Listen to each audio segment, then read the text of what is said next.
ಪ್ರತಿಯೊಬ್ಬರು ರೈತರು ಬೋರ್ವೆಲ್ ಅಂತ ಕೊರೆಸ್ಬಿಟ್ಟು ಅಲ್ಲಿಗೆ ನಮ್ ಕೆಲಸ ಮುಗೀತು ಅಂತ ಸುಮ್ನೆ ಆಗ್ಬಾರ್ದು. ನಾವು ಅಂಡರ್ ವಾಟರ್ ರೀಚಾರ್ಜ್ ನ ಮಾಡಕ್ಕೆ ಏನು ವ್ಯವಸ್ಥೆ ಮಾಡ್ಕೋಬೇಕು ಅಂತಂದ್ರೆ, ಬೋರ್ವೆಲ್ ಸುತ್ತ 10 ಅಡಿ ಅಗಲ, 10 ಅಡಿ ಉದ್ದ ಮತ್ತೆ 10 ಅಡಿ ಆಳದ್ದು ಒಂದು ಪಿಟ್ನ ತೆಗೆಸ್ಬೇಕು. ತೆಗೆಸಾದ್ಮೇಲೆ ಫಸ್ಟ್ ಲೇಯರ್ ದೊಡ್ಡ ದೊಡ್ಡ ಕಲ್ಗಳು, ಅಂದ್ರೆ ನೀವು ಪಾಯದ ಕಲ್ಲೇ ಹಾಕ್ಬೋದು ಅಥವಾ ಕಾಡ್ಗಲ್ಲು ಅಂತ ದೊಡ್ಡ ದೊಡ್ಡ ಸೈಜ್ ಸಿಗುತ್ತೆ, ಅದನ್ನ ಹಾಕಿ 1-2 ಅಡಿಯಷ್ಟು, ಅದ್ರ ಮೇಲೆ 1 ಅಡಿಯಷ್ಟು, ಮತ್ತೆ ಅದಕ್ಕಿಂತ ಸಣ್ಣ ಕಲ್ಲುಗಳು, ಅದ್ರ ಮೇಲೆ ದಪ್ಪ ಜಲ್ಲಿ ಆದ್ಮೇಲೆ ಬೇಬಿ ಜಲ್ಲಿ, ಅದಾದ್ಮೇಲೆ ನಾವು ಒಂದು ಲೇಯರ್ ಸ್ಯಾಂಡ್, ಅದಾದ್ಮೇಲೆ ಒಂದು ಲೇಯರ್ ಸೊಳ್ಳೆ ಪರ್ದ ಬರುತ್ತಲ್ಲ ಅದನ್ನ ಪೂರ್ತಿ ಹರಡ್ಬೇಕು ಅದ್ರ ಮೇಲೆ.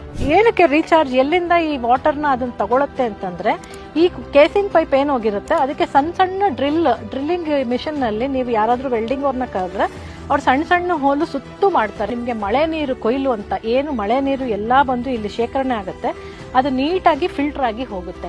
ಈ ರೀತಿ ಮಾಡ್ಕೊಳ್ಳೋದ್ರಿಂದ ಏನು ಅಂತಂದ್ರೆ ಮಳೆ ನೀರ್ನ ನಾವು ನಮ್ಮ ಬೋರ್ವೆಲ್ಗೆ ರೀಚಾರ್ಜ್ ಮಾಡ್ತೀವಿ.